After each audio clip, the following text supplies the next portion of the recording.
Right now, the COVID-19 vaccines are available to millions of Americans, and soon they will be available to everyone.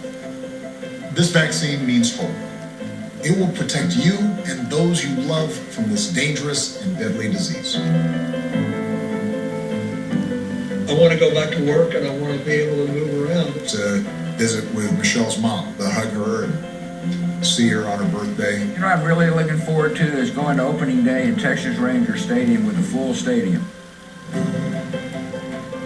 We've lost enough people and we've suffered enough damage. In order to get rid of this pandemic, it's important for our fellow citizens to get vaccinated.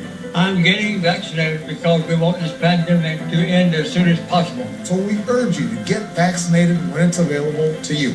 So roll up your sleeve and do your part. This is our shot. Now it's up to you.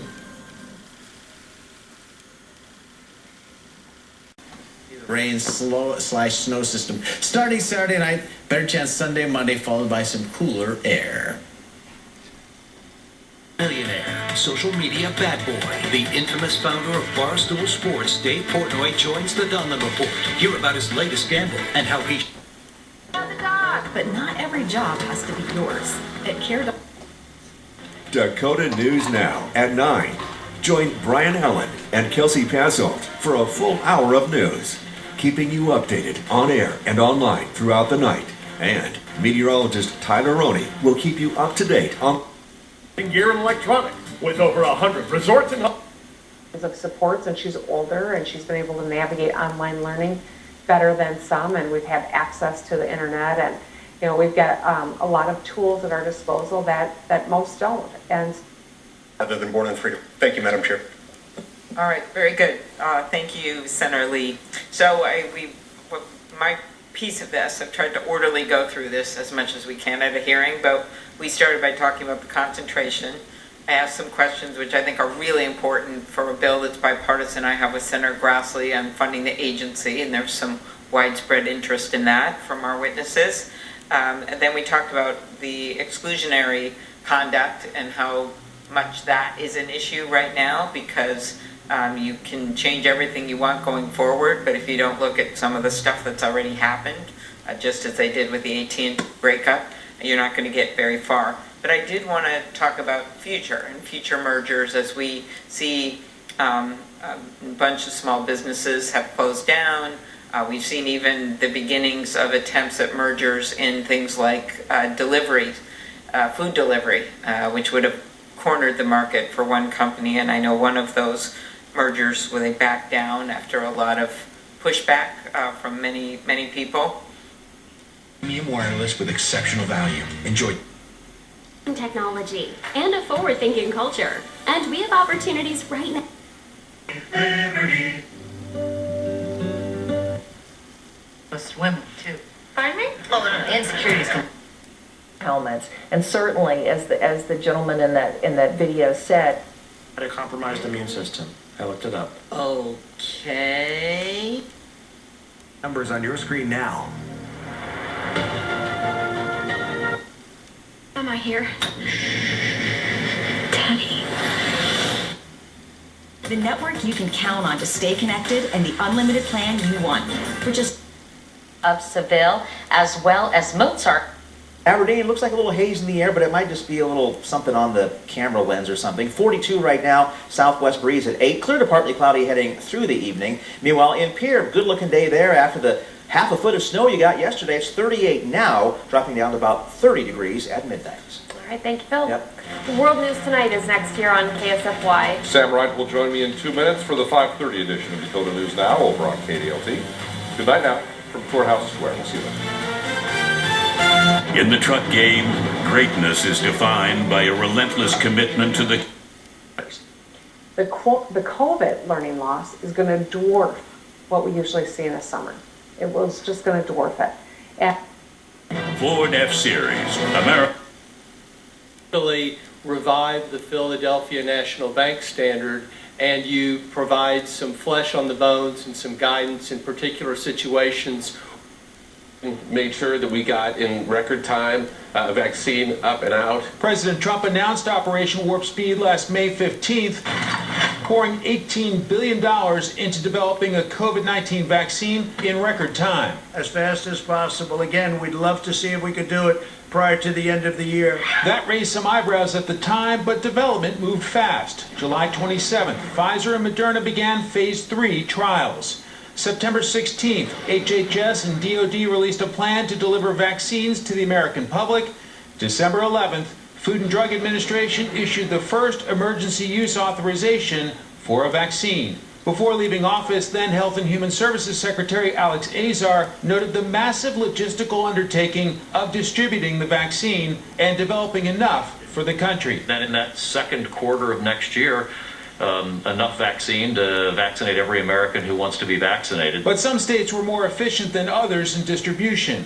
Then the Biden team focused on acceleration, purchasing and distributing more vaccine, growing from 1 million shots per day to 2 million. I don't think that it makes any sense to point fingers. I don't think that's what the public wants. I think the public wants us to work on solutions, and that's really what we've been doing. President Biden acknowledges the critical role played by the private sector. And it's not just Johnson & Johnson and Merck.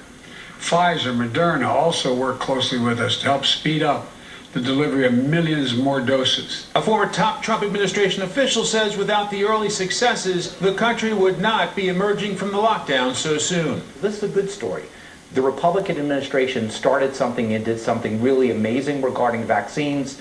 The Democratic administration has got the baton. They're going to take it over the finish line. There's also been a unique partnership between Johnson & Johnson and Merck, competitors working together to expedite production of the one-shot J&J vaccine, all part of this effort to bring America back from the COVID lockdown. But it can also be used with sort of enzyme scissors to kill viruses directly, which is a little bit safer than stimulating our immune system. How a weekly dinner cost one family 5 members in a matter of weeks. Our interview tonight with Dr. Anthony Fauci. He answers the question, can a vaccinated grandparent hug their grandkids? Andrew Cuomo under fire. Tonight, the latest as one woman's alleged assault is reported to the police. Plus, dozens of fellow Democrats demand the New York governor resign. Prince William breaks his silence and responds to charges of racism after Oprah's interview with Meghan and Harry. Weather extremes, spring-like temperatures in the east as the west braces for snow. The former presidents unite. So we urge you to get vaccinated when it's available to you. So roll up your sleeve and do your part. This is our shot. Their message for the nation. This is the CBS Evening News with Nora O'Donnell, reporting from the nation's capital. Good evening, and thank you for joining us. There have been few years in American history more consequential, more life-changing than the one that began 1 year ago tonight. We began this broadcast that night with news that the World Health Organization had declared the coronavirus outbreak a global pandemic. Well, then, fewer than 40 Americans had been killed by the mysterious new virus that was spreading rapidly. And as we come on the air tonight, more than 530,000 people have lost their lives to COVID-19 nationwide. Few could have imagined the scope of the loss that we would suffer or the depth of the pain we would feel. Well, tonight things are slowly changing. A virus that once seemed only to spread is receding. Vaccines that once seemed implausible are finally being administered, and businesses that once were closed are starting to reopen.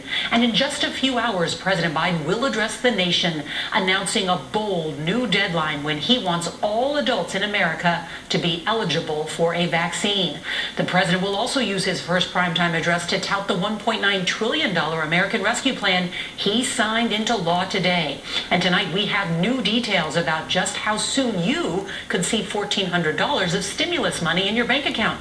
And we'll talk to Dr. Anthony Fauci about the long road ahead. CBS's Jonathan Vigliotti is... Judy had just tested positive for COVID, and no one knew at the time millions of families across this country would soon go through the same thing, separated by windows, just like that family.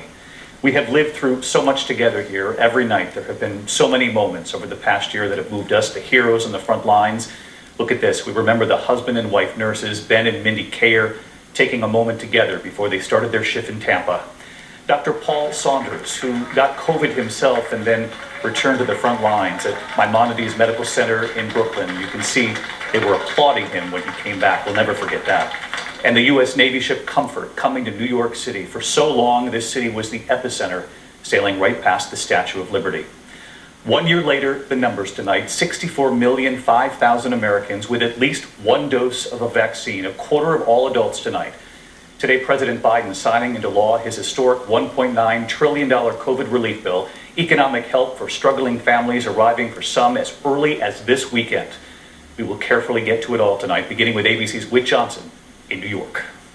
Tonight, ABC News has learned President Joe Biden is expected to direct states to make all American adults eligible for a vaccine by no later than May 1st. The president expected to tell Americans if everyone does their part to slow the spread and get vaccinated, there is a chance that families, friends, and neighbors can gather in small groups by July 4th. Exactly 1 year ago, the announcement of a global pandemic.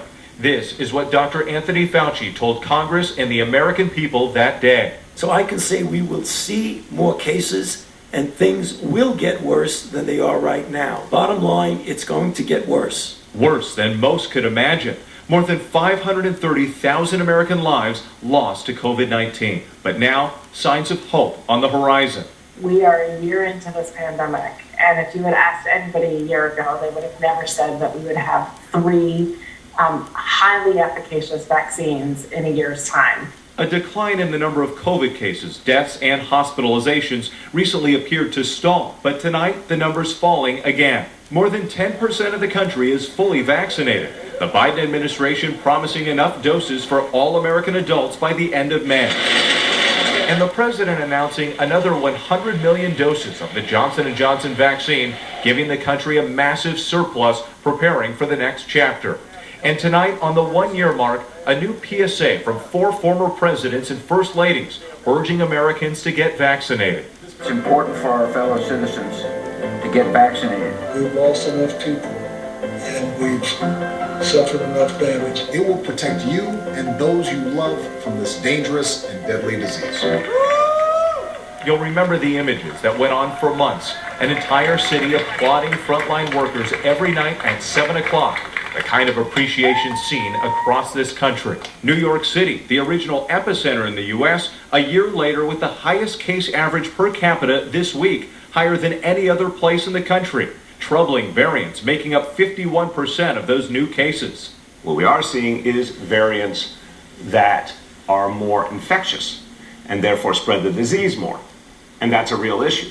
And now a new study adds to growing evidence the UK variant could also be deadlier. Still, 20 states moving to lift restrictions in the last 2 weeks. Oklahoma today, the latest to drop its remaining mask requirement. Texas, after lifting its statewide mask mandate, suing the city of Austin for keeping the mask rule in place, but health officials urging restraint. The gradual pulling back, as opposed to it just turning a light switch on and off. We've got to gradually and prudently pull back as we get closer and closer to normal. After a year that has seen so much loss, tireless healthcare workers celebrating every victory. We cried with our patients and their loved ones, and we also cheered and rejoiced with those who triumphed. And here we are, 1 year later. The hope is real, but we still have a long ways to go. A long way to go, but as she said, the hope is real. Whit Johnson joined us now for the royal family over Harry and Meghan's allegations of racism. I'm a Verizon engineer. Visible faces of this new administration. We've seen her at the White House briefing rooms, and now she makes her debut on the beat on this big night at the White House. White House Press Secretary Jen Psaki, thanks for making time. Great to be here. It's my first time on the beat. I'm so excited. Thanks for having me. It's true. We're thrilled to have you. This news has just come out in this hour, and of course we'll hear more from the president tonight. What can you tell us, though, about these announcements?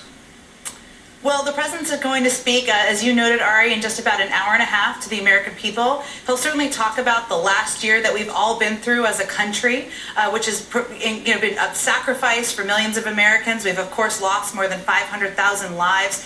10 million people have lost their jobs. But it'll also provide an update on all of the work his administration has been doing, his team, to operationalize and ensure that there are more vaccines out there, more vaccinators, more vaccine sites. And as you just noted, he'll also make a pretty significant announcement, which is that he's directing states to ensure that all adult Americans are eligible to receive the vaccine by May 1st. And we are certainly hopeful that people will hear that, they'll be hopeful, and they'll look forward to getting the vaccine and hopefully returning to normal soon. Yeah, May 1st is pretty soon. Can you tell us what accounts for moving up this timeline? Well, he's been focused, as his team has, as his COVID coordinator has, been on getting more supply. It's been a supply issue in a lot of states, and I know you've talked about this, Ari. Governors wanting more supply, pharmacies wanting more supply, and he has now ordered enough supply to have enough supply for all of the American adults, American people, by the end of May. But we know and we believe that we'll be able to expedite this. States will be able to expedite it to ensure that we can move it up even further, that Americans can get access to the vaccine, get vaccinated, get their first dose, and hopefully their second dose soon after, again, live lives like we did about a year and a half ago.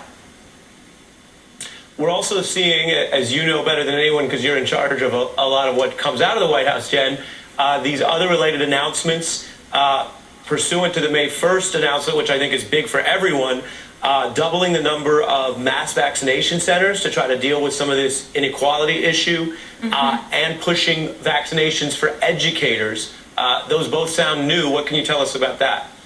Well, that's exactly right, Ari. And last week, we made an announcement that teachers would be prioritized. He certainly feels that teachers, educators are providing an essential service to our nation's children. And as a mom myself, I couldn't agree with that more. And vaccination sites and doubling them, as you noted, he knows that we need to meet people in their communities, meet people where they are, make it as easy as humanly possible to get this vaccine. So part of his effort has been getting more vaccines, and again, we're going to have enough supply to vaccinate all adult Americans very soon, to get more vaccinators, more people who can actually do the injection, who can vaccinate people around the country, but also sites, because he knows everybody doesn't have a car. Some people are looking for ways to get to a vaccination site, so he's going to open more vaccination centers, increase mobile clinics, and these are all steps we're working to implement as quickly as possible.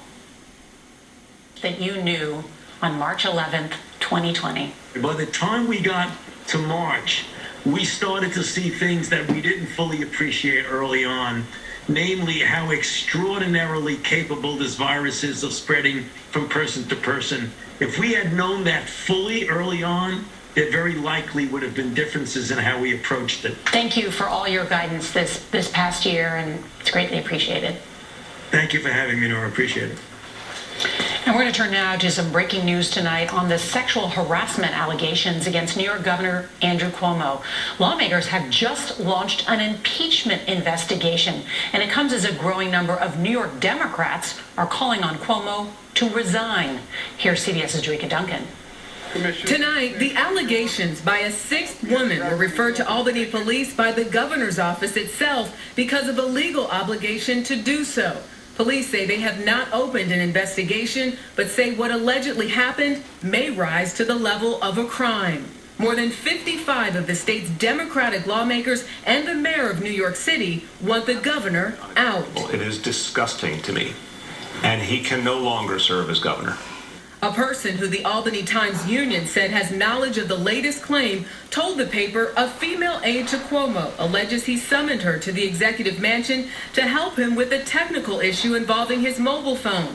The article goes on to say the governor aggressively groped her late last year by reaching under her blouse and fondling her.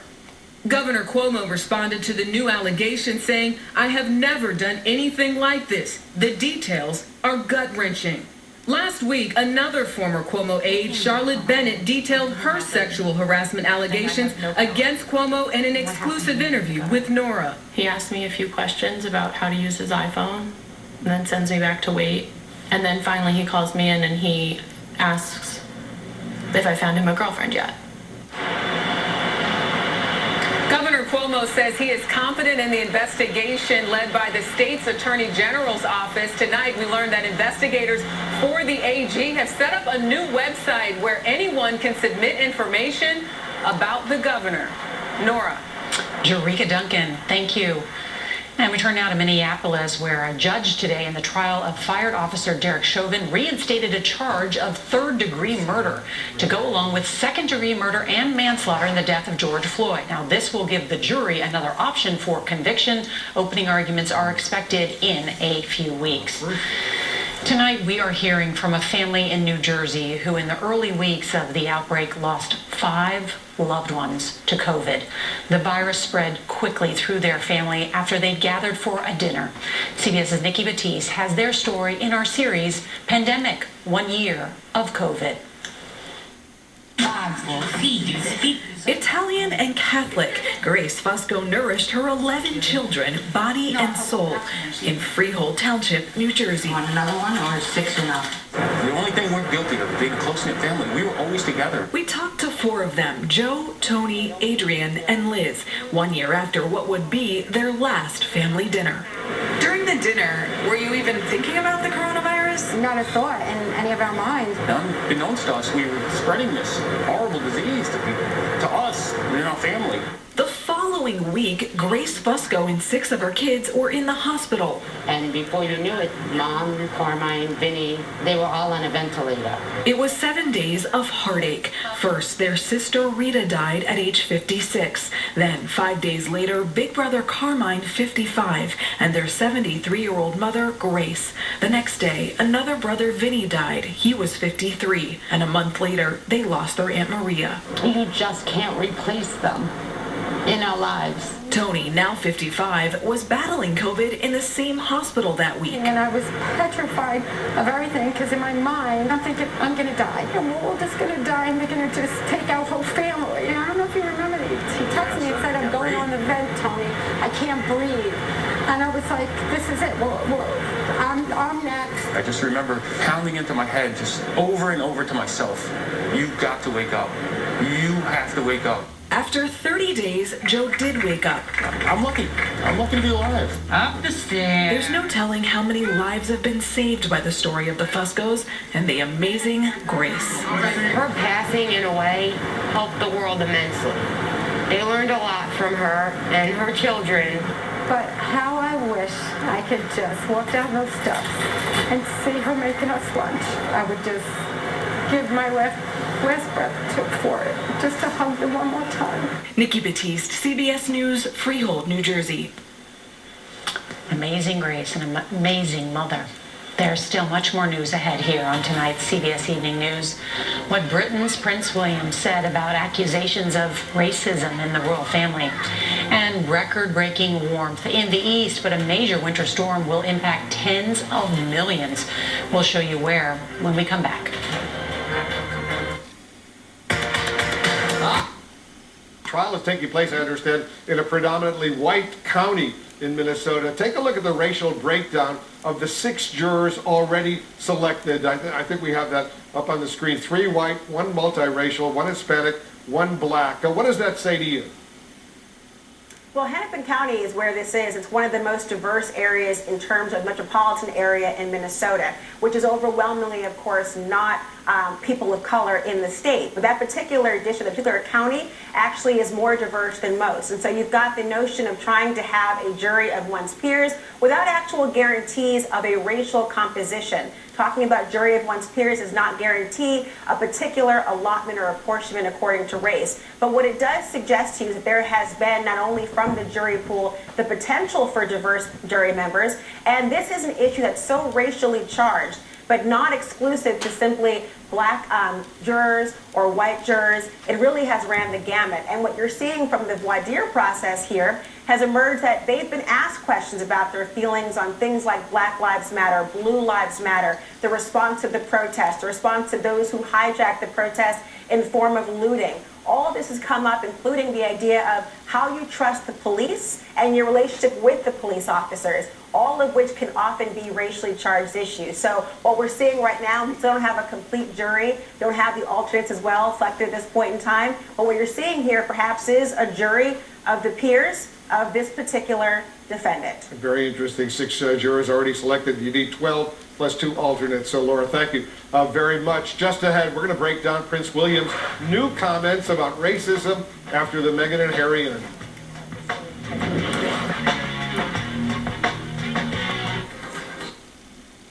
Sunshine tomorrow and Saturday. Storm system arrives for you on Sunday very slowly, expecting it to make its way toward you really kind of later in the day Sunday.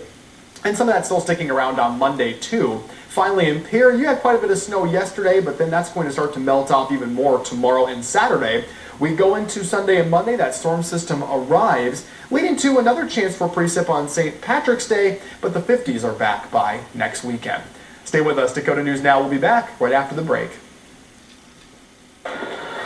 The only other reaction, that statement coming from Buckingham Palace from the Queen saying the whole family is saddened and that the issues raised are concerning, that they plan to address them privately as a family. When we come back, more on those severe storms and that headline that got our attention. Denver, in fact, could see up to 2 feet of snow. This comes as the number of lawmakers calling for him to resign or be impeached is increasing by the night. Democrats outnumbering Republicans now at 120. Joining us tonight, one of the New York Democratic state lawmakers calling for Governor Andrew Cuomo to resign, Assemblyman Angelo Santa Barbara. Assemblyman, thanks for being here. Your thoughts about this and why this is the time to make this call? Well, things are getting worse with each passing day. We have to get back to work. We have a budget that's due, but we have a governor that's just not focusing on leading the state. He's focusing on making phone calls, trying to pressure people to support him. He's leaking sensitive personnel files. He's in crisis response mode right now. If you look at his press conferences, he has completely closed them off from the press at this point. Very little questions he's answered on the nursing home scandal, which is something that's also very, very serious in addition to the allegations. So with each passing day, there is a dark cloud over the state capitol for as long as he remains in office. Do you think that this impeachment is going to gain traction? I mean, is that the way it's going to happen? There is growing support. This past week, we have seen more of my colleagues, bipartisan calls for his resignation, but I do not believe that this governor will resign without impeachment on the table. So it's time to talk about options. The most direct action we can take is to put the articles of impeachment forward, and he should really think about what he is putting the state through and the people of the state through by not resigning. You know, a lot of Democrats like you are speaking out like you are about this, but the Democratic Senator of New York, Kirsten Gillibrand, has had a really shift in tone when she called for Al Franken, her colleague, to step down back years ago, and now how she talks about this. Just take a listen real quick. I do not feel that he should continue to serve. Everyone will make their own judgment. Asking every female elected in our state when a person should resign or not resign really isn't the conversation we should be having. So many men who are also in public leadership aren't asked these questions day to day. The women in our state are not meant to be judges, jurors, and executioners. You find a problem with that shift in tone? Well, look, these are issues that are just not going away. These are issues that the governor doesn't want to talk about. And the simple fact is this: he's not holding himself accountable. And the excuses he's given us just make no sense. We have seen members of our own legislature that have resigned, and he has called for zero tolerance. He knows the policies on sexual harassment. These latest allegations are actually sexual assault. Now the Albany Police Department is involved, and he seems to want to buy himself time by saying, let's wait for the report, let's wait for the facts. These are just political moves. He wants to stay in office. But the simple fact is this: we have an FBI investigation going on. DOJ, the Attorney General, is doing an investigation. He's already tried to interfere with that right from the very start. He will use his power, as he has done in the past, to try and control and manipulate and interfere. The longer he stays in office, the more he will do that. We simply cannot allow him to stay in office. These investigations certainly must go forward. They must be completed, but I believe he cannot be in office while that is happening. Covered the policy, the numbers, the new announcements we heard right from the White House, but to the politics, Democrats are predicting One thing about the Biden stimulus, that even Republicans who voted to stop it will then try to take credit for it.